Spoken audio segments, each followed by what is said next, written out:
வணக்கம். 28வது மந்திர வார்த்தை டிட்டர்மினேஷன். அசையா மன உறுதி கொள்ளுங்கள். விடாமுயற்சியின் இடத்தை வேறெதுவும் பிடிக்க முடியாது. திறமை அந்த இடத்தை பிடிக்க முடியாது.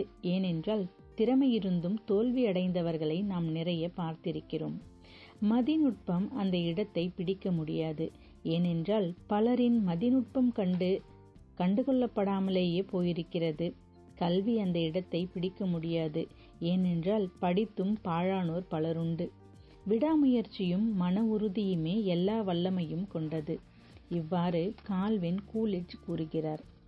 முழு சிறப்பை அடைவதற்கான உங்களது பயணம் அவ்வளவு சுலபமானது இல்லை. அது பின்னடைவுகள் நிறைந்தது.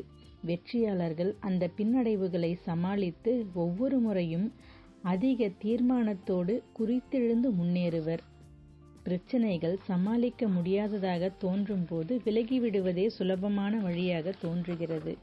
எல்லா திருமணங்களுக்கும், வேலைகளுக்கும், உறவு முறைகளுக்கும் இது பொருந்தி வரும் உண்மையாகும். வெற்றியாளர்கள் அடிபடுவார்களே தவிர அழிந்துவிடக்கூடியவர்கள் அல்ல. நம் எல்லோருக்கும் வாழ்வில் பின்னடைவுகள் இருந்தும் வந்திருக்கின்றன. வெற்றியடைய தவறுவதால் நாம் தோல்வியுற்றவர்கள் என்று அர்த்தமாகாது. நிறைய பேர் தோல்வியடைவது அவர்களது அறிவின்மையாலோ திறமையின்மையாலோ அல்ல. ஆனால் அவர்கள் நம்பிக்கை இழந்து விலகி செல்வதால் தான் தோல்வி அடைகிறார்கள். வெற்றியின் மொத்த ரகசியமும் 2 வார்த்தைகளில்தான் அடங்கியுள்ளது: விடாமுயற்சி மற்றும் எதிர்த்து நிற்றல். எது செய்யப்பட வேண்டுமோ அதை விடாமுயற்சியுடன் செய்து முடியுங்கள். எது செய்யப்படக்கூடாதோ அதை எதிர்த்து நின்று தடுத்திடுங்கள். ஒருவர் மற்ற எல்லோரையும் விட அதிக தைரியத்தை பெற்றிருப்பதால் வீரனாவதில்லை. மற்றவர்களை விட ஒரு 10 நிமிடங்கள் அதிகமாக தைரியசாலியாக இருப்பதாலேயே வீரனாகிறார்.